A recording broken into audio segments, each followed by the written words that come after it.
All right, welcome to this very special episode of Angel in the Afternoon. I'm Angel Rivera. Nobody else is with me because this is just an episode with me fully going over, the indictment against President Nicolas Maduro of Venezuela. And, it's 25 pages. And initially, I was going to do this on the show on Angel in the Afternoon, but I realized it would take way too long, and it'll probably bore Steph and Alex. So I would rather just do it on my own, pre-recorded, you know, so I don't have to worry about boring people or boring them at least. So, if you guys are interested in this, please give it a like, thumbs up, subscribe, all that good stuff. So, yeah, let's get into it because we got a lot to go over here. So this is from the Southern District Court, or United States District Court, Southern District of New York. It was a sealed indictment until now, of course, since finally, Maduro has been arrested. But really, let's keep it real, it was a abduction or kidnapping, however you want to call it. Um, let's see. It's the United States of America versus Nicolas Maduro Moros, Diosdado Caballo, no, Cabello, Rondon, Ramon Rodriguez Jaquin, Celia de la Flores de Maduro, that's his wife, and Nicolas Ernesto Maduro Guerra, aka Nicolesito, aka the Prince, and Hector Rutherford Guerrero Flores, aka Nino Guerrero, are the defendants. So these are all your defendants in this lawsuit, and or not lawsuit, but indictment, criminal indictment. And let's see here. If you appreciate this, and I'm kind of a legal nerd too, so which is why I kind of go try. I want to go over this too. Let me kick up my coffee.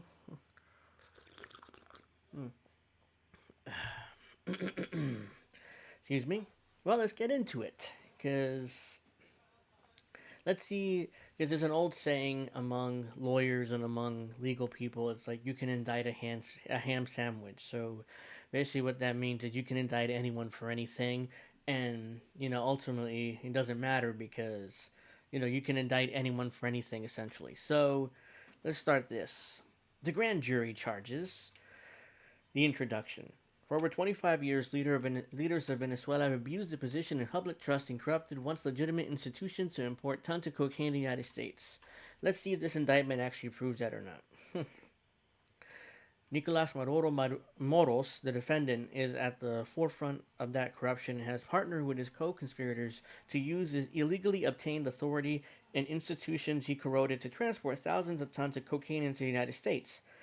Since his early days in the Venezuelan government, Maduro Moros has tarnished every public office he's held. As a member of the Venezuela National Assembly, Maduro Moros moved loads of cocaine under the protection of Venezuelan law enforcement. Really? Any evidence for that? Let's see, let's keep reading. As Venezuela's Minister of Foreign Affairs, Maduro Moros provided Venezuelan diplomatic passports to drug traffickers and facilitated diplomatic cover for planes used by money launderers to repatriate drug proceeds from Mexico to Venezuela. As Venezuela's president and now quote unquote de facto ruler, I don't know why they put it like that, he is the legal president. They want to make it seem like he isn't. Maduro Moros allows cocaine fueled corruption to flourish for his own benefit, for the benefit of members of his ruling regime, and for the benefit of his family members. So far, there's no evidence for any of this. This is all speculation, but let's see. Maybe there is some sort of evidence for this. Yeah, right. Let's see. Number 3. Nicolas Maduro Moros, the defendant, now sits on top of a corrupt, illegitimate government that for decades have leveraged government power to protect and promote illegal activity, including drug trafficking. That drug trafficking has enriched and entrenched Venezuela's political and military elite, including the Minister of the Interior, Justice, and Peace, Diosdado Cabello Rondon, the defendant and former Minister of the Interior and Justice, Ramon Rodriguez Jaquin, the defendant. That massive scale drug trafficking has also concentrated power and wealth in the hands of Moros family, including his wife, the reported First Lady of Venezuela, Celia Adela Flores de Maduro. By the way, she is the first lady, not the purported first lady. The defendant Maduro Moro's son, members of Venezuela's National Assembly, Nicolas Ernesto Maduro Guerra, aka Nicolasito, aka the Prince, the defendant, the cycle of narcotics based corruption lined the pockets of Venezuelan officials and their families while also benefiting violent narco terrorists to operate with impunity on Venezuelan soil. I got lost here for a second. Sorry. Venezuelan soil help produce and protect and transport tons of cocaine from the United States. Again, cocaine is not transported through Venezuela. Like it, I don't know the obsession with this. Hold on. Is it the insistence of trying to tie the socialist Venezuelan government to drug trafficking is just so far is absurd. But let's continue. At various times since in or about 1999, Venezuelan officials, including Nicolas Maduro Moros, Diosdado Cabello Rondon, and Ramon Rodriguez Chaquin, and defendants, have partnered with narco terrorists from the Fuerzas Armadas Revolucionarias de Colombia, or FARC, Ejército de Liberación Nacional, ELN, the Sinaloa cartel, the Zetas, the Tren de Aragua, including Tren de Aragua's leader Hector Rutherford Guerrero Flores, aka Nino Guerrero, a defendant in some. Maduro Moros and his co-conspirators have for decades partnered with some of the most violent and prolific drug traffickers and narco-terrorists in the world and relied on corrupt officials throughout the region to distribute tons of cocaine in the United States. So, this is now, looks like a biography of the defendants. Let's start here. Nicolas Maduro Moros, a defendant and Venezuelan citizen, was previously the president of Venezuela. Well, that's not true. He still is. In fact, he still is recognized as the president of Venezuela by Venezuela's own Supreme Court. So, it was previously is false. And now having to remain in power despite losses in recent elections. Any evidence for that? Might get no, of course not. A de facto but illegitimate ruler of the country, Maduro Moros also previously held a seat in Venezuela's National Assembly between in or about 2000 and in or about 2006 acted as Venezuela's Minister of Foreign Affairs. Between in or about 2006 and in or about 2013 acted as the Vice President of Venezuela. In or about 2013. Maduro Moros succeeded the Venezuelan presidency after former President Hugo Chavez died in or about 2013, and during Maduro Moros' own presidency continued to participate in cocaine trafficking with drug dealer and narco-terrorist groups. In or about 2018, Maduro Moros declared victory in a disputed internationally condemned presidential election in Venezuela. That's totally made up. In or about 2019, Venezuela's National Assembly invoked the Venezuelan Constitution and declared Maduro Moros has usurped power and was not legitimate president of Venezuela. Well, that's not true. Nonetheless, Maduro Moros continued to exercise the powers of the Venezuelan presidency, causing more than 50 countries, including the United States, to refuse to recognize Maduro Moros as the Venezuela's head of state. In or about 2024, Venezuela had another presidential election that was again widely criticized by the international community. What they mean by international community is the U.S. and their vassal states, in which Maduro Moros declared himself the winner despite widespread condemnation. By who? By the U.S. and their vassal states. Diosdado Cabello Rondon, not like Kit Cabello, but Diosdado Cabello Rondon, a defendant, a Venezuelan citizen, is the Minister of the Interior, Justice, and Peace, and member of the Venezuelan Armed Forces and the Vice President of the ruling United Socialist Party of Venezuela. Cabello Rondon is widely recognized as one of the most powerful officials in Venezuela. Cabello Rondon previously acted as Chief of Staff to Chavez in about 2001, Vice President of Venezuela in or about 2002, the Governor of Venezuela's Miranda State in or about 2004, in or about 2008, and the President of Venezuela's National Assembly between in or about 2012 and in or about 2016. Between in or about 2017 and in or about 2020, Cabello Rondon acted as a member of then President of Venezuela's National Constituent Assembly following the illegitimate creation of the National Constituent Assembly, which siphoned the constitutional powers of Venezuela's National Assembly and further entrenched Maduro Moros' regime. Following this dissolution of the National Constituent Assembly in or about 2020, Cabello Rondon became the member of Venezuela's National Assembly between in or about 2021 and in or about 2024. Okay, let's see. Ramon Rodriguez Chaquin, a defendant, is a Venezuelan politician, former member of the armed forces, who served as the Minister of Interior and Justice between in or about 2002 and 2008, between in or about 2012 and in or about 2017. Rodriguez Chaquin is the governor of Venezuela's Guarico state. So I'm pretty sure that's how you pronounce it. Celia de la Flores de Maduro, the defendant, is the de facto First Lady of Venezuela. She is the First Lady, having married Nicolas Maduro's models, the defendant, in or about 2013. Flores de Maduro has a long standing political career. Flores de Maduro had acted as President of the National Assembly, starting with Maduro models left that role to become the Minister of Foreign Affairs between in or about 2006 and in or about 2011 as the Attorney General of Venezuela, between in or about 2012 or in or about 2013 as a member of the National Constituent Assembly starting in or about 2017. So, the other defendant, Nicolas Ernesto Maduro Guerra, aka Nicolasito, aka the Prince and defendant, is the son of Nicolas Maduro Moros, a defendant, and a corrupt Venezuelan politician. Really, any evidence for that? Maduro Guerra entered politics after his father. Maduro Moros became the president of Venezuela in or about 2013. At that time, Maduro Moros appointed Maduro Guerra as the head of the Corps of Special Inspectors of the Presidency, a position which was created for Maduro Guerra. In or about 2017, Maduro Guerra entered Venezuela's National Constituent Assembly. In or about January 2021, Maduro Guerra entered the Venezuelan National Assembly, where he continues to hold office.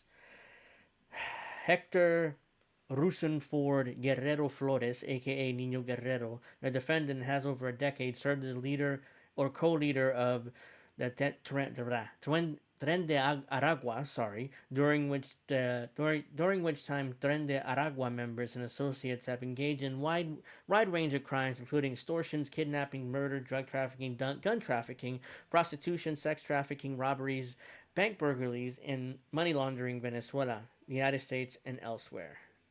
So let's continue with this. So far, not a shred of evidence has been provided. It's just baseless and baseless allegations, basically.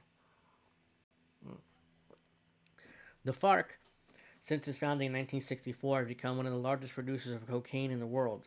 The FARC has generated significant revenue through its cocaine trafficking, which has been used to fund its operations, including, for example, large-scale weapons purchases and terrorist attacks. The FARC have also directed violent acts against United States persons and property in foreign jurisdictions, including not limited to Colombia. For example, from at least in or about 2003 to in or about 2008, FARC leadership ordered FARC members to kidnap and murder United States citizens and to attack United States interests in order to dissuade the United States from continuing to fumigate and disrupt the FARC's manufacturing and distribution of cocaine and cocaine paste. Consistent with these activities, in or about 1997, the U.S. Department of State designated FARC as a foreign terrorist organization pursuant to Section 219 of the Immigration and Nationality Act. On November 30th, 2021, the State Department removed FARC from the FTO list and simultaneously designated two FARC successor organizations as FTOs pursuant to Section 219 of the INA. The FARC EP and Segunda Mariquita, both of which remain designated as the filing of the superseding indictment.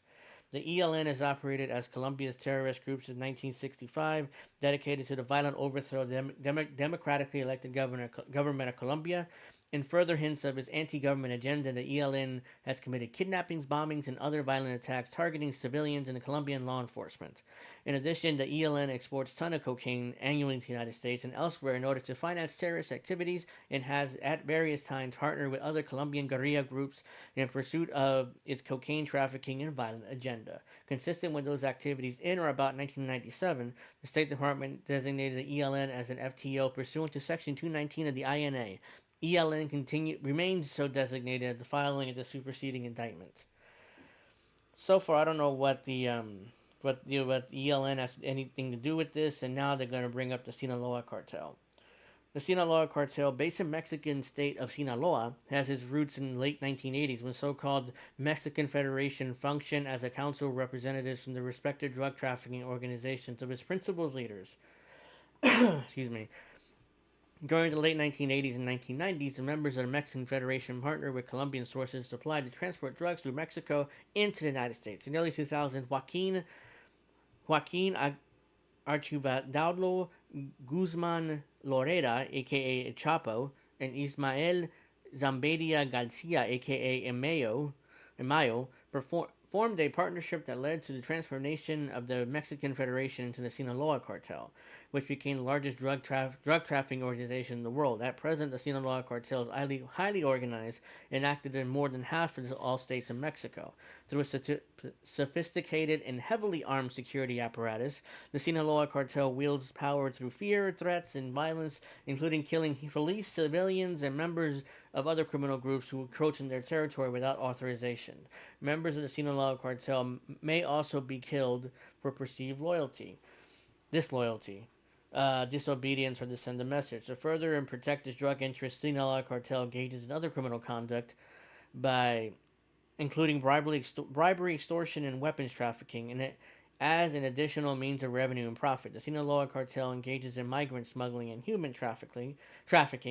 Consistent with these activities, in or about February 2025, the State Department designated the Sinaloa cartel as an FTO pursuant to Section 19 of the INA.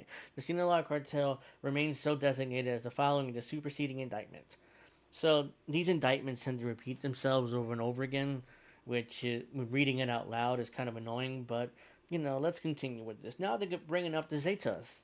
The Zetas, later known as the Cartel del Noreste, or the Cartel del Northeast, is a violent and prolific transnational drug organization based in northeastern Mexico involved in drug trafficking, kidnapping, extortion, human smuggling, and other illicit activities. The Zetas use violence to exert criminal control, including attacks against government officials in Mexico. Between in or about 2000 and in or about 2010, the Zetas formed an alliance with the Gulf Cartel, a group of drug traffickers primarily based in northern Mexico, whereby the Zetas served as an armed militaristic wing of the Gulf Cartel, to maintain control of drug trafficking routes throughout Mexico. Jesus. The Zetas recruited members of Mexican special forces along with drug traffickers who never served the military or were the police force to join the organization. In or about the summer of 2010, the Zetas and Gulf Cartel alliance fractured after a period of intense violence between the organizations. At that time, the Zetas operated as an independent drug trafficking organization that imported ton quantities of cocaine into the United States. Consistent with these activities, in or about February 2025, State Department designated CDN, formerly known as the Zetas, as the FTO pursuant to Section 219 INN. CDN referred as to the Zetas in the superseding indictment and remains so designated as the filing the superseding indictment. The TDA, Tren de Aragua, is a violent transnational criminal organization that originated as a prison gang in Venezuela. Tren de Aragua has expanded its criminal network throughout the Western Hemisphere and established a presence in the United States, including New York. Tren de Aragua's criminal activities include human trafficking and other illicit acts. TDA has developed additional revenue sources through a range of other criminal activities, including drug trafficking, firearms trafficking, commercial sex trafficking, kidnapping, robbery, theft, fraud, and extortion. TDA members also commit murder, assault, and other acts of violence to enforce and further the organization's criminal activities. CDA has formed ties with other criminal groups operating in the Western Hemisphere and at times willing to collaborate with other criminal groups and organizations on a local and ad hoc basis.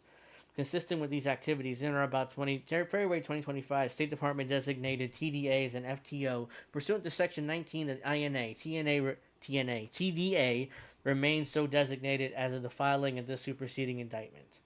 So far, that's just a biography of all the defendants and everything that's gone on so far. Is it relevant? No, but at the same time, it needs to be read in order to establish the rest of this. So let me get a drink of coffee and then I'll continue. Now, this is the part where I guess they try to connect Nicolas Maduro to all these drug trafficking organizations. Let's see whether they can do it. The defendants corrupt drug trafficking in connection to narco-terrorist groups. Nicolas Maduro Moros, the defendant, like former President Chavez before him, participates and perpetuates and protects a culture of corruption which powerful Venezuelan elites enrich themselves through drug trafficking and the protection of their partner drug traffickers. That's an irony there because that was the exact same thing that the previous neoliberal right wing Venezuelan government was accused of. That exact same thing. Uh, Participates and perpetuates and protects a culture of corruption, which powerful Venezuelan elites enrich themselves through drug trafficking and the protection of their partner drug traffickers. That sounds like exactly what the previous Venezuelan government was accused of. But let's just project that onto Nicolas Maduro and Hugo Chavez and the socialists. The profits of that illegal activity flowed to corrupt rank and file civilian military and intelligence officials who operate in a patronage system run by those at the top, referred to as the Cartel de los Soles, no evidence for that, or the Cartel of the Suns. They don't have any evidence that this cartel even exists, let alone Nicolas Maduro is the leader of it. A reference to the sun insignia affixed to the uniforms of high ranking Venezuelan military officials. Venezuela sits on a geographically valuable location for drug traffickers with northern access to the Caribbean Sea via several large ports and western access to the mountainous regions of Colombia, where coca is grown and turned into a vast majority of the world's cocaine supply in jungle laboratories. Starting in or about 1999, right when Hugo Chavez became president, of course, it wasn't before that. It wasn't with the neoliberal government. As soon as the socialists became in power, all of a sudden, Venezuela became a safe haven for drug traffickers willing to pay for protection and support corrupt Venezuelan civilian and military officials who operated outside the reach of Colombian law enforcement and armed forces bolstered by the United States anti-narcotics assistance. In that environment, cocaine trafficking flourished. Venezuelan officials and their family members, including Nicolas Maduro Moros, Diosdado Cabello Randon, Ramon Rodriguez Chaquin, Celia de la Flores Maduro, and Nicolas Ernesto Maduro Guerra, the defendants partnered with narcotics traffickers and narco-terrorist groups who dispatch processed cocaine from Venezuela into the United States via transshipment points in the Caribbean and Central America, such as Honduras, Guatemala, and Mexico. By in or about 2020, State Department estimated between 200 and 250 tons of cocaine were trafficked through Venezuela annually. Again, any evidence for this? Because I would love to see that evidence. This is all allegations. These are all baseless allegations so far.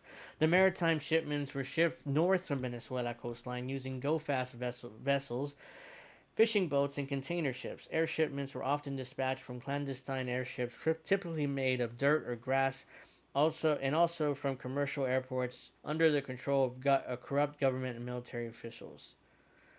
Through this drug trafficking, Nicolas Maduro Moros, the defendant, and corrupt members of his regime enabled corruption fueled by drug trafficking throughout the region. The transshipment points of Honduras, Guatemala, and Mexico similarly relied on a culture of corruption, in which cocaine traffickers operating in those countries paid a portion of their profits to politicians who protected and aided them. In turn, these politicians used cocaine-fueled payments to maintain and augment their political power. So too were politicians along the Caribbean route corrupted by cocaine traffickers who would pay them for protection from arrest and allow favored traffickers to operate with impunity as they trafficked cocaine from Venezuela north towards the United States. Thus, at every step, relying on the producers of Colombia, transporters, and distributors in Venezuela, and recipients and redistributors on transshipment points north, the traffickers enriched themselves and their corrupt benefactors who protected and aided them. Again, these are all baseless allegations so far. Similarly, Nicolas Maduro Moros, Diosdado Cabello Randon, Ramon Rodriguez Chaquin, and defendants and other corrupt members of the regime facilitated the empowerment and growth of violent narco-terrorist groups, fueling their organization with cocaine profits. These narco-terrorist organizations not only worked directly with and sent profits to high-ranking Venezuelan officials, but also reaped the benefits of increased value that the cocaine at each transshipment point along the way to the United States, where demand and thus the price of cocaine is at its highest. The organization include the FARC and the ELN, which controls cocaine production in the mountainous region of Colombia. The Sinaloa cartel and the Zetas, which controls the routes in Central America and the methods for crossing cocaine from Mexico into the United States. Tren de Agua, which controls a criminal network able to assist with the transportation of cocaine within Venezuela and on the Venezuelan coast. All right, so here are the overt acts in furtherance of defendants' drug trafficking and narco-terrorist conspiracies. So far, they have not proven at all that Nicolas Maduro was in charge of the Cartel de Solas. Hell, they're not even proven in this indictment that the Cartel de Solas even existed or exists. So, let's see. The defendants, together with others, engaged in relentless campaign of cocaine trafficking throughout the time period charged in the superseding indictment, resulting in a distribution of thousands of tons of cocaine into the United States. Throughout Nicolas Maduro Moros, the defendants, along with members of his family and other corrupt officials, provided law enforcement cover and logistical support for transport of cocaine through Venezuela, with the knowledge of drug trafficking partners would move the cocaine north into the United States. While this conduct occurred regularly and repeatedly throughout the time period charged, below are certain examples of acts engaged in by defendants in furtherance of their drug trafficking, including a partnership with narco-terrorist groups. So let's see. Let's see if they actually can prove this, even though most likely it's going to be more baseless allegations. Between approximately 2006 and 2008, while acting as Venezuela's Minister of Foreign Affairs, Maduro Moros sold Venezuelan diplomatic passports to individuals that Maduro Moros knew were drug traffickers in order to assist traffickers seeking to move drug proceeds from Mexico to Venezuela under diplomatic cover. When the drug traffickers needed to move drug proceeds from Mexico to Venezuela under diplomatic cover. When the drug traffickers needed to move drug proceeds from Mexico back to Venezuela, Maduro Moros facilitated the movement of private planes under diplomatic cover to ensure that flights received no scrutiny from law enforcement or the military. On these occasions, Maduro Moros called the Venezuelan embassy in Mexico to advise a diplomatic mission would be arriving by private plane. Then, while the traffickers met with Venezuela's ambassador to Mexico under the auspices of diplomatic missions from Maduro Moros, their plane was loaded with drug proceeds. The plane then would return to Venezuela under diplomatic cover. Nice. Except there's not a shred of evidence for any of this. This comes across as more just baseless speculation. In approximately 2007, Celia Dila Flores and Maduro, the defendant, that's Nicolas Maduro's wife, attended a meeting which Flores de Maduro accepted hundreds of thousands of dollars in bribes to broker a meeting between large-scale drug traffickers and the director of Venezuela's National Anti-Drug Office. Nestor Ribron Torres, the drug trafficker, later arranged to pay a monthly bribe to Revolol Torres, in addition to approximately $100,000 for each flight that was transporting cocaine to ensure the flight's safe passage, a portion of which was paid to Flores and Maduro. On or about 2015, Reverol Torres was charged with narcotics offenses in Eastern District of New York and is a fugitive. As soon as is an indictment, all of a sudden you're a fugitive, even though you're not a citizen of the United States. You're not running, but somehow you're a fugitive because they indicted you on charges that are very likely trumped up. No pun intended. Between in or about 2003 and or about 2011, while Diosdado Cabello Rondon, the defendant, occupied various positions in Venezuela, the Zetas worked with a group of Colombian traffickers to dispatch cargo containers on container ships carrying 5 to 6 tons of cocaine each, and sometimes as much as 20 tons each, from ports of Venezuela to ports in Mexico and ultimately the United States. Tens of thousands of kilograms of cocaine sent by this group were protected by Venezuelan military officials referred to as the generals. Between in or about 2004 and about 2015, Maduro Moros and Flores de Maduro worked together to traffic cocaine, much of which has been previously seized by the Venezuelan law enforcement, with the assistance of armed military escorts. During this time, Maduro Moros and Flores de Maduro maintained their own groups of state-sponsored gangs known as colectivos to facilitate and protect their drug trafficking operation. Maduro Moros and Flores de Maduro ordered kidnappings, beatings, murders against those who owed him drug money and otherwise undermined their drug trafficking operation, including ordering the murder of a local drug boss in Caracas, Venezuela.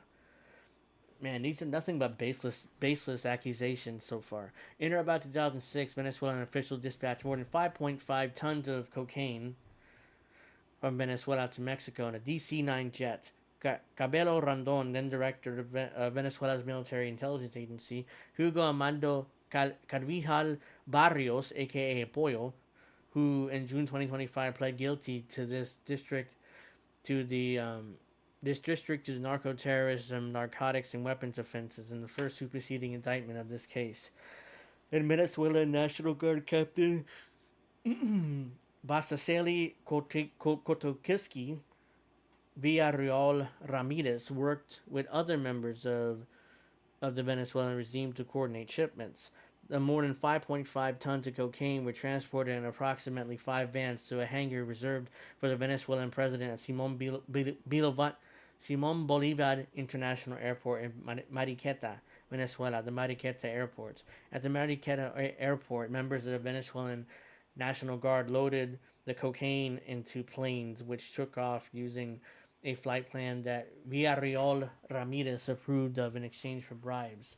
Despite the payments of these bribes, when the plane landed at Ciudad de Carmen Airport in Campeche, Mexico, Mexican authorities seized more than 5.5 tons of cocaine. Shortly after the seizure, Villarreal Ramirez told the Venezuelan drug traffickers who worked with him that they needed to pay Cabello Rondon a bribe to assure that those that assisted him in the Mariqueta airport would not be arrested.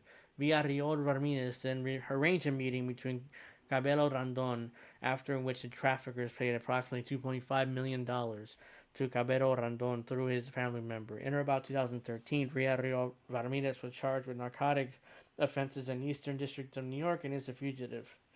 So here we go again. You charge somebody here in the U.S., they get indicted, and they're a fugitive, even though they're not American citizens and never left the country. All right. Between approximately 2006 and 2008, Hector Rusenford Guerrero Flores, a.k.a. Niño Guerrero, a defendant, worked with one of the largest drug traffickers in Venezuela. Walid Maked, members of the Venezuelan regime, helped him protect Mariqued's cocaine shipments that were transported from San Fernando de Apure, Venezuela, to Valencia, Venezuela, and then were sent by plane from the Valencia International Airport to Mexico and other locations in Central America for eventual distribution to the United States.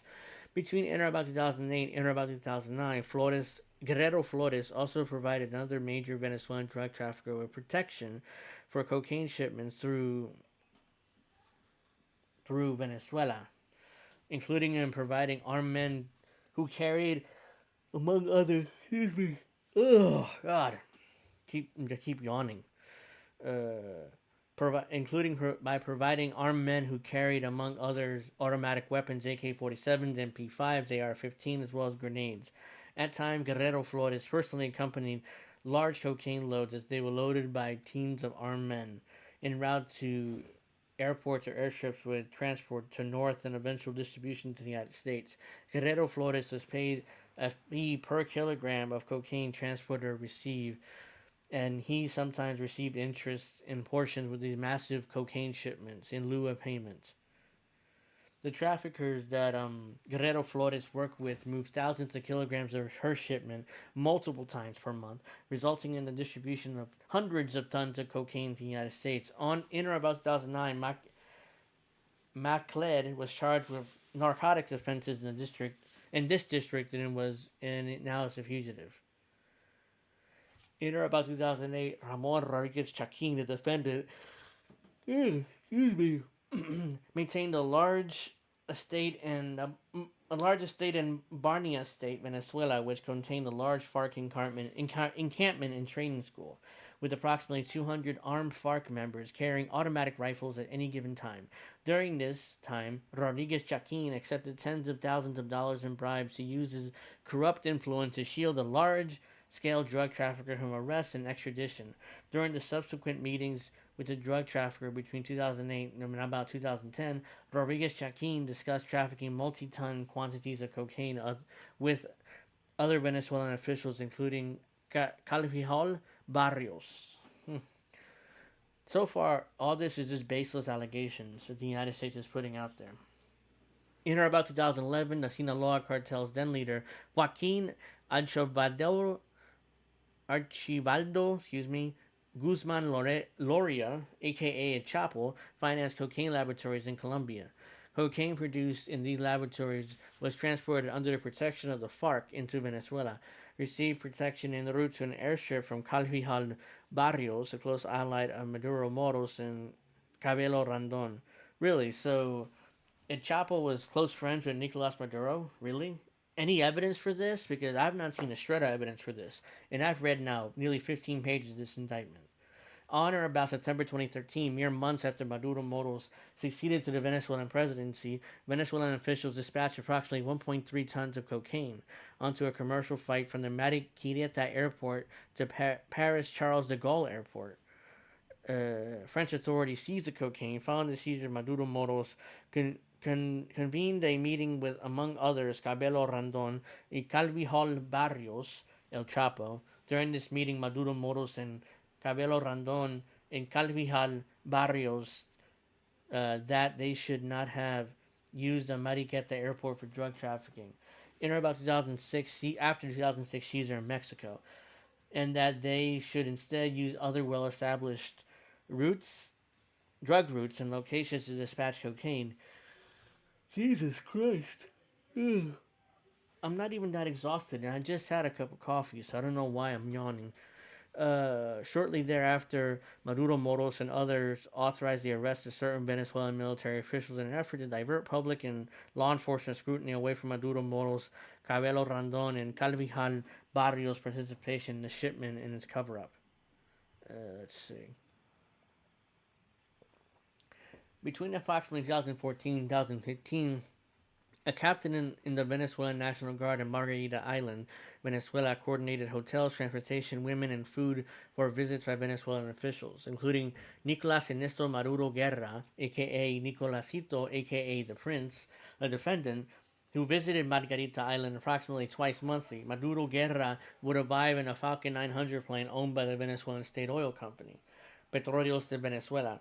Before leaving the island, Maduro Guerra's PDVSA plane would be loaded sometime with the assistance of armed sergeants, with large packages wrapped in tape that the captain understood were drugs. Maduro Guerra was present while the PDVSA plane was locked and on more than one occasion stated that the plane could go where it wanted, including the United States.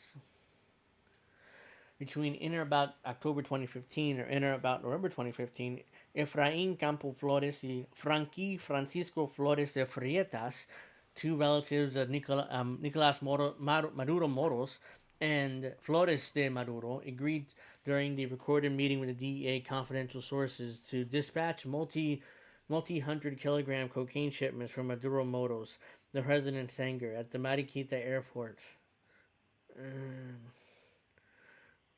Where am I? I just got lost again. Hold on.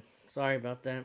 There we go. During the recorded meetings with the sources, Campo Flores and Flores de Frietas explained that they were at war with the United States, described as the cartel for Los Soles, discussed a connection between the commander of FARC and your random podcaster. So far, still, not a shred of evidence presented for this. It's just baseless allegation after baseless allegation after baseless allegation. Supposedly high ranked,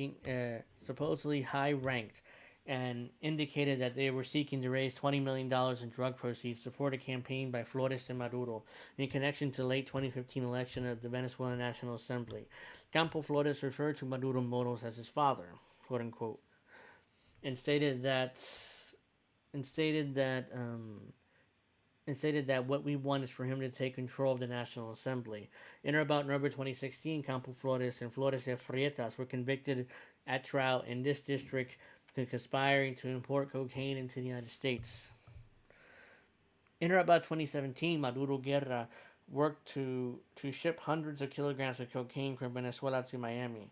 During this time, Maduro Guerra spoke with his drug trafficking partners about, among other things, shipping low quality cocaine to New York because it could not be sold in Miami, arranging a 500 kilogram shipment of cocaine to be unloaded from a cargo container near Miami, and using scrap metals containers to smuggle cocaine to the ports of New York. More baseless allegations, ladies and gentlemen. In or about 2018 and 2019, Rodriguez Chaquin made multiple trips from Barney Estate to Caracas with a key FARC leader for meetings with Maduro Moros. These trips were a part of a long history of Rodriguez Chaquin's regular meetings with FARC and ELN members, both of their jungle encampments, Barnias, because Rodriguez Chacon was assigned by Maduro Moros to provide the FARC and ELN with protection and support. Rodriguez Chaquin also brought FARC leaders to meet with Maduro Moros at Miraflores, which is the presidential mansion, the president's palace in Caracas, as well as the Fuente Tijuana, the chief medical complex in FARC.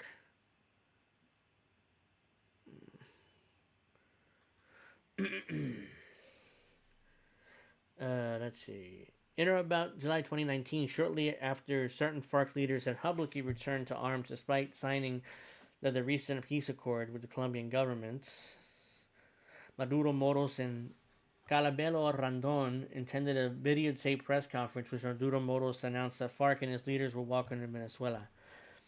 On or about 2019, TDA's leader Guerrero Flores discussed drug trafficking with an individual he understood to be working with the Venezuelan regime. Over multiple calls, Guerrero Flores offered to provide escort services for drug loads, explaining that Guerrero Flores and TDA had control over the coastlines and the what's I'm looking for. Let me reread this because I kind of forgot what my point was. In or about 2019, TDA's leader Guerrero Flores discussed trafficking with an individual he understood to be working with the Venezuelan regime. Over multiple calls, Guerrero Flores helped to provide escort services for drug cartels, explaining that Guerrero Flores and the TDA had controlled the coastlines of Venezuela's Aragua state. Guerrero Flores, speaking from TDA's base of operation in Turacun prison, explained that TDA could handle the logistics of every aspect of the drug trade, including the use of storage compartment that Guerrero Flores and so-called cradles located on the beach in Aragua State is doing so. Guerrero Flores confirmed TDA's ability to protect one ton of cocaine. In or about 2020, Maduro Guerra attended a meeting in Medellin, Colombia, with two representatives of FARC. During that meeting, Maduro Guerra discuss arrangements to move large quantities of cocaine and weapons through Colombia into the United States over the course of the next 6 years. In or about 2026, Maduro Guerra also discussed paying the FARC with weapons in connection with the cocaine travels. No, cocaine loads, rather. Sorry. In or about 2007, at the direction of Calvijal Barrios, Venezuelan General Cleaver Alicea Cordones delivered to FARC leadership more than 4 crates of weapons from the Venezuelan government, which included 20 grenades and 2 grenade launchers. In or about June 2023, Alcala Cordones pled guilty in this district to conspiring to provide material support to the FARC, an FTO pursuing to the third superseding information in this case. In or about 2022 and in or about 2024, Cabello Randon regularly traveled to clandestine airstrips controlled by the ELN near the Colombia-Venezuela border to ensure the cocaine's continued safe passage into Venezuelan territory. From these airstrips, cocaine was dispatched out of Venezuela on flights both approved by the Venezuelan military officials on clandestine flights designed to avoid detection by law enforcement or militaries in South and Central America. In or about the end of 2024, Cabello Randon received narcotics proceeds from cocaine trafficking. In or about 2025, Colombian drug traffickers discussed with an associate of Cabello Randon plans for continued cocaine trafficking through Venezuela. Okay. Again, not a shred of evidence I've seen here. There's nothing but baseless allegations, baseless speculation, and just all this is baseless. Because if they had real evidence, it would be in the indictment, at the very least, and not just baseless, over-the-top speculation. But here we go with the statutory allegations. So these are actually what he's charged with. Count 1, narco-terrorism conspiracy. Bullshit. But let's read this. Paragraphs 1 to 21 of the superseding indictment are realleged and incorporated by reference as though fully set forth herein. From at least in or about 1999 up to including about 2025, an offense began committed out of jurisdiction of any particular state or district of the United States. Nicolas Maduro Moros, Diosdado Cabello Rondon, and Ramon Rodriguez Chaquin, the defendants, and other known and unknown, at least one whom has been and will be first brought and arrested into the Southern District of New York, intentionally and knowingly combined and conspired and confederated and agreed together and with each other to violate Title 21 United States Code Section 960A. It was a part of an object of the conspiracy that Nicolas Maduro Moros, Diosdado Cabello Rondon, and Ramon Rodriguez Chaquin, the defendants and others known and unknown, would and did engage in conduct that we punishable under Title 21 United States Code Section 841A. If committed within a jurisdiction of the United States, the distribution of a possession with the intent to distribute 5 kilograms and more of mixtures and substances containing a detectable amount of cocaine, knowing and intending to provide directly and indirectly something of a pecuniary value to a person and organization that, I butchered that word, organization that has engaged and engages in terrorism and terrorist activities, as defined in Title 8 United States Code Section 1182A-2B, or terrorism as defined in Title 22 United States Code Section 2656FD2, to wit, the following organizations have been designated as the United States Secretary of State as FTOs pursuant to Section 219 of the INA. During times relevant to the superseding indictment, FARC-EP, Segunda Mariquetia, ELN, TDA, and the Sinaloa Cartel, CDN, known as the Zetas, and other organization members, operatives, and associates having knowledge of such organization and persons have engaged in terrorist activity and terrorism. In violation Title 21 United States Code Section 960A, Title 21 United States Code 960A, and Title 18 United States Code Section 3238. Count 2, cocaine importation conspiracy. So far, these are more allegations, and it seems over the top and ridiculous. But let's read it. The count 2 is cocaine importation conspiracy. The grand jury further charges paragraphs 1 to 21 of superseding indictments are realleged and incorporated by reference as though fully set forth within. From at least 1999 up to including 2025, and an offense begun and committed out of jurisdiction of any particular state or district of the United States, Nicolas Maduro Moros, Diosdado Cabello Rondon, Ramon Rodriguez Chaquin, Celia Adela Flores Maduro, Nicolas Ernesto Maduro Guerra, a.k.a. Nicolasito, a.k.a. The Prince, and Hector Rusenford Guerrero Flores, a.k.a. Nino Guerrero, the defendants and others known and unknown, at least one who has been and will be first brought in to be arrested in the Southern District of New York. I feel like I'm broken record how many times I've read this in these indictments. But these indictments usually like that. They repeat themselves over and over and over and over and over again. So it's pretty annoying to read out loud. And I'm sure for the audience, annoying for me to say it. But I'm reading verbatim from the indictment. Intentionally and knowingly combined, conspired, confederated, and agreed together with each other to violate provisions of Title 21 United States Code, Chapter 13, Subchapter 2. It was a part of an objective of the conspiracy that Nicolas Maduro Moros, Diosdado Cabello Rondon, Ramon Rodriguez Chaquin, Celia de la Flores Maduro, that's his wife, Nicolas Ernesto Maduro Guerra, that's his son, a.k.a. Nicolasito, a.k.a. The Prince, and Hector Rosenfield Guerrero Flores, a.k.a. Nino Guerrero, the defendants and other known and unknown, would and did knowingly and intentionally import into the United States from a place outside thereof of a controlled substance in violation of Title 21 United States Code Sections 952A and 960A1. Jesus Christ. This is insane. And again, not a shred of evidence for any of this. I mean, there's no smoking gun for this at all. These are all just baseless allegations as of now. Unless there's some secret evidence that we don't know about. And I would not be surprised if they use secret evidence to try to convict Maduro, because that's all they got at this point. Just make it up and call it secret. It was further a part of an object of a conspiracy that Nicolas Maduro Moros, Diosdado Cabello Ramon Rodriguez Chaquin, Celia de la Flores de Maduro, Nicolas Ernesto Maduro Guerra, aka Nicolasito, aka the Prince, and Hector Rutherford Guerrero Flores, aka Nino Guerrero, defendants, and others known and unknown, would and did manufacture, distribute, and possess with intent to distribute a controlled substance, intending knowingly and having reasonable cause to believe that such substance would be unlawfully imported into the United States and into waters within a distance of 12 miles of the coast of the United States in violation of Title 21 United States Code Section 959A and 960A3. It is further a part of an object conspiracy that Nicolas Maduro Moros, Diosdado Cabello Rondon, Ramon Rodriguez Chaquin, Celia de la Flores Maduro, and Nicolas Ernesto Maduro Guerra, aka Nicolasito, aka the Prince, and Hector Rutherford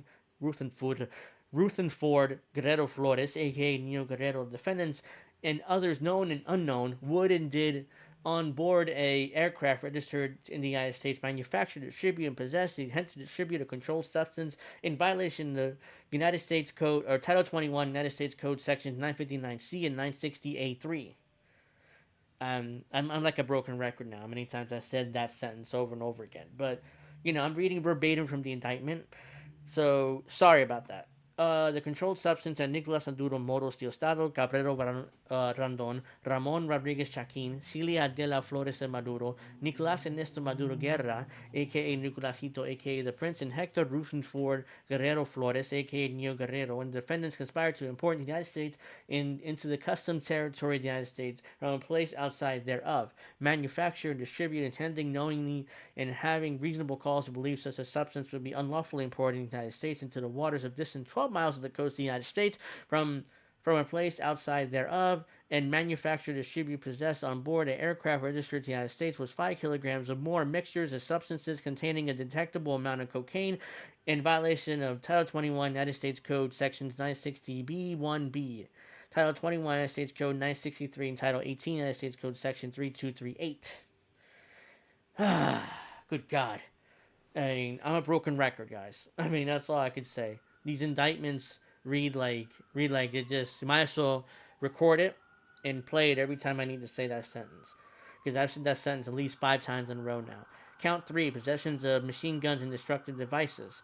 The grand jury further charges that paragraph 21 to 21 of superseding indictments are realleged and reincorporated by reference to fully set there herein. Excuse me, that I think it's either the cops or the ambulance, but I live in a big city, so sorry about that. From at least in or about 1999 up to and including in or about 2025 in an offense begun and committed out of the jurisdiction of any particular state or district of the United States, and for which at least one of 2 or more joint offenders have been and will be first brought and arrested in the Southern District of New York. Nicolas Maduro Moros, Diosdado Cabello Rondon, Ramon Rodriguez Chaquin, Celia de la Flores de Maduro, Nicolas Ernesto Maduro Guerra, a.k.a. Nicolasito, a.k.a. the Prince, and Hector Rutherford Guerrero Flores, a.k.a. Neo Guerrero, the defendants during and in relation to a drug trafficking crime for which they may be prosecuted in a court in the United States, to wit, for Maduro Moros Cabello Rondon, it's not Kip Cabello, by the way, and Rodriguez Chaquin, the controlled substance offenses charged in count 1 and 2. Wait a minute. Oh, this superseding indictment. I got lost there for a second. And for Flores and Maduro Guerra, and Guerrero Flores, the controlled substance offense charged in count 2 of the superseding indictment, knowingly use and carry firearms in furtherance of such crimes, knowingly possess firearms, and aided and abetted in the use of carrying possession firearms, to wit, machine guns, are capable of automatically shooting more than one shot without manual reloading by a single function of the trigger, as well as destructive devices. This is Title 18 United States Code Sections 924C1A, 924C1B, and 3238 and 2. Now let's get to count 4. Oh my god, I have to read the same fucking shit I read in the first 3 shits. So, count 4, conspiracy to possess machine guns and destructive devices. The grand jury further charges paragraphs 1 to 21 in the superseding indictment are realleged and reincorporated by reference as though fully set forth herein. From at least in or about 1999, and including in or about 2025, an offense begun and committed out of the jurisdiction of any particular state or district of the United States, Nicolas Maduro Moros, Diosdado, Cabello, not Kit Cabello Randon, Ramon Rodriguez Chaquin, Celia Adela Flores and Maduro, Nicolas Ernesto Maduro Guerra, aka Nicolasito, aka the Prince, and Hector Rusenford Guerrero Flores, aka Nino Guerrero, the defendants, and other known and unknown, at least one of whom has been and will be first brought and arrested into the Southern District of New York, intentionally knowing, combined, conspired, and confederated, and agreed together with each other to violate Title 18 United States Code Section 924C.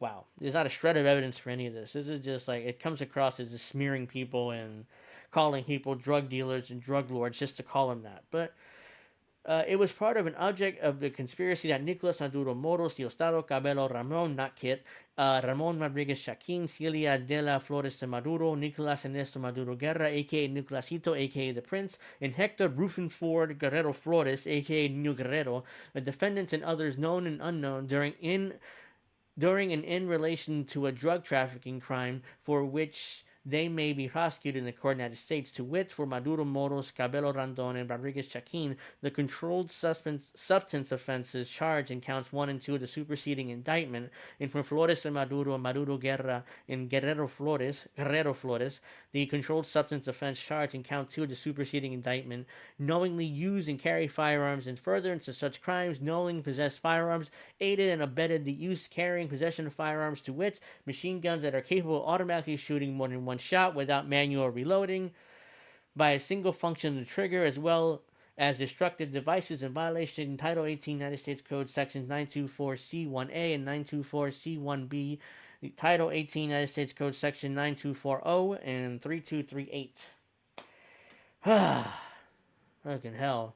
Okay, this is new. Looks like it's new.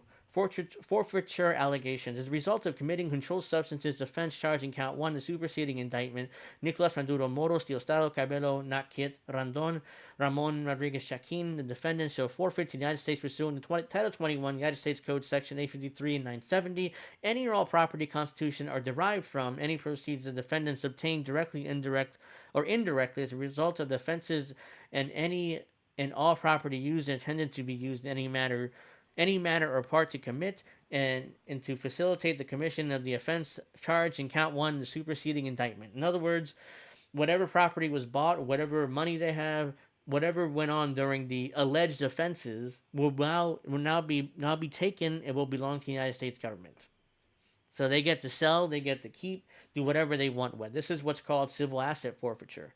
That's essentially what this is. It's taking people's property because because the police claimed they committed a crime, without a conviction and without any evidence. So that's what this is here.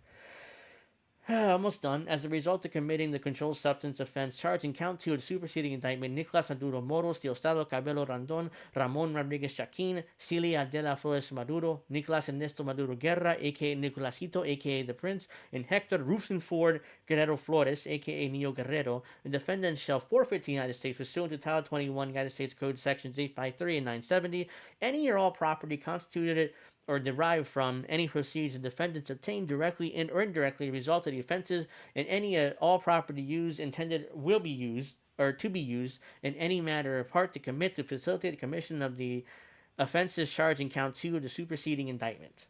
So more civil asset forfeiture, essentially, and because we accuse you of these crimes, now we get to take all your shit.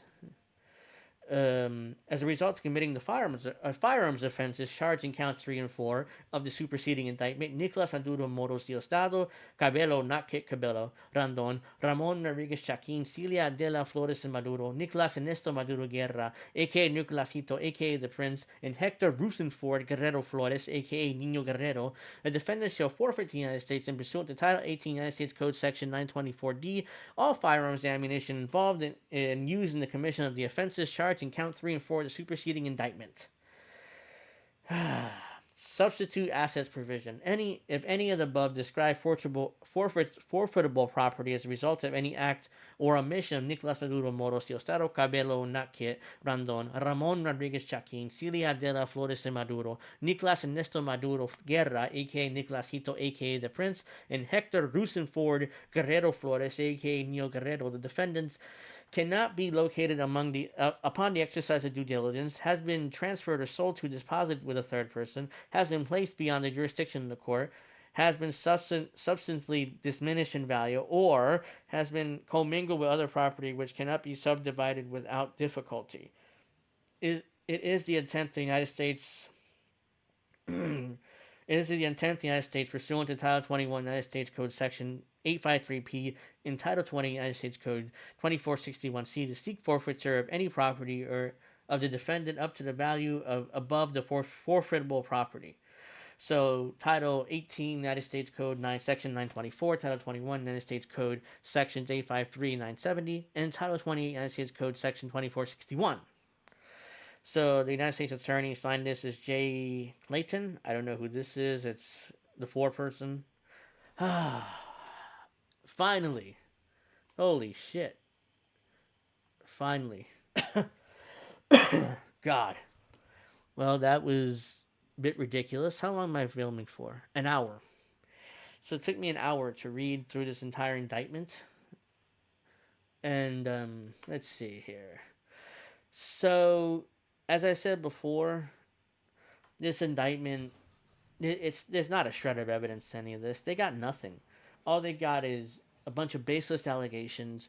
They got a bunch of baseless allegations. They got very little evidence for any of this. They first of all, they have to prove that the cartel de los Soles even exists, or cartel of the sun. They also have to prove that Nicolas Maduro is the leader of this cartel, even though the cartel doesn't exist. They also have to prove without a reasonable doubt, beyond a reasonable doubt, that drugs went through Venezuela. Nicolas Maduro somehow knew El Chapo Guzman, knew members of the Zeto cartel, knew members of the FARC, he and his co-conspirators knew all these people, and somehow pulled off this grand conspiracy theory to get drugs, particularly cocaine, in the United States. So the United States government the Department of Justice have to prove beyond a reasonable doubt that the cartel de los Soles exists, that Nicolas Maduro is the leader of said cartel. They have to prove beyond a reasonable doubt this grand conspiracy between the FARC, the Venezuelan government, the Mexican cartel, drug cartels, El Chapo, and all these other, like, this is a grand conspiracy theory which I'm not even sure that any leader could pull off. So there's not a shred of evidence for any of this, guys. I mean, it's like, and good and wait, who did they hire? And hold on, bear with me 1 second. Nicolas Maduro did hire the attorney that Julian Assange hired, and I'm blanking on his name right now. So bear with me 1 second while I find it, because I'm blanking on the guy's name right now. It was announced today that he hired the attorney that Julian Assange got in order to get the deal that Julian Assange got. I'm not saying that that's Maduro's intention, try to get a deal, but at the same time, it is the attorney that Julian Assange had and got that plea deal that ultimately got Assange out of prison. So,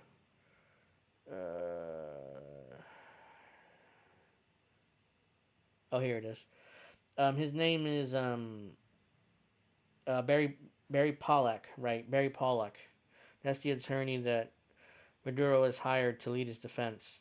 So it's a damn good attorney there. So, yeah, I'm really, we'll see what happens here. But Maduro was arraigned earlier today.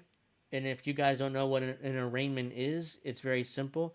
An arraignment is the initial appearance, your first appearance in court to hear the charges against you. You either plead guilty or not guilty. And then the next step would be, at least I'm not sure how it works in federal court exactly, but in most state courts, the next step would be a preliminary examination, which means they examine all the evidence against you and whether it should proceed to trial or not. It could be dismissed at that point, or you can waive your preliminary examination and go straight to trial. So that's the next step, usually after the arraignment. Nicolas Maduro obviously pled not guilty, so in his arraignment. So yeah, I'm not sure exactly what's next. Whatever updates going on, I will update this on Friday's episode of Angel in the Afternoon, and we will discuss it with Alex and Witchy. I nearly called her Misty for some reason. I'm terrible with names, but yeah, I mean, so those are the next steps, and this indictment should be laughed out of court because there's nothing here that remotely is evidence or anything like that. But I mean, since judges are also politicians, they're not going to laugh this out of court the way that it should be laughed out of court because the White House wants this prosecution to happen clearly, even though there's not a shred of evidence for any of this, and it's just going to be a waste of everybody's time, taxpayer dollars. You got to get a jury together, I'm sure, in order to, if it does get to trial, and if Maduro doesn't, if Maduro, I'm assuming Maduro's going to want to go all the way with this and not just plead, not to get a sweetheart deal and plead guilty to a lesser charge or anything like that because he didn't do anything. So yeah, tell me what you guys think. Want to thank everybody for watching. If you like this, make sure you like and subscribe. We're almost at 3,000 subscribers in the INN YouTube channel. So we can get 3,000 subscribers soon. We'll do some sort of celebration. Don't know what. But we'll figure something out. Also, make sure you check out Indie's Indie News Now, which I'm assuming I'm streaming this Monday night, which is in about 4 or 5 hours. You guys will see this. So tomorrow night is Indie News Now with Indie. Wednesday, I presume, is the return of INN News with Reef and Colin. Thursday, I'm assuming Indie's going to do one of his shows there. I'm not sure which one.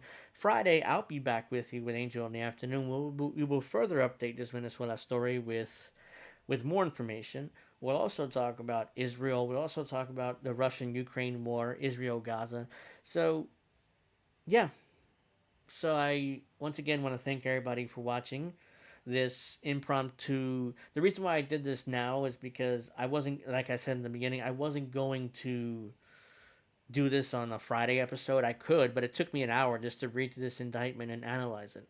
So I only have 2 hours, 2.5 hours at most on a live Angel in the afternoon before we go. So there was no way I can spend an entire hour on the indictment when there's so many other things to cover. So that's why I did it now on my own with time to analyze this thing and time to give my thoughts, which I just did. So the next step after this is, I assume, it's a preliminary examination. It's at least it's how it works in most state courts. I'm not sure the federal system is obviously different, so I may be wrong on that. So let's see what happens. I will update this. INN will be on top of the Venezuela story, not just me, but the entire network. But I will be back with you at Friday, 7 o'clock Eastern, to further update this and further discuss the most recent updates up to Friday, up to that point. So, and I expect that I will finally be able to do Pro Wrestling Talk, 8 o'clock with Richie and Alex. So check that out as well on the INN The Ocho channel. Make sure to subscribe to that channel too. With 20 subscribers, we have 100. So if you haven't already, make sure you subscribe, please. Subscribe to all the channels. I want to thank everybody for watching. Make sure you do all that good stuff. Give me a like, subscribe. And I'm going to see you guys on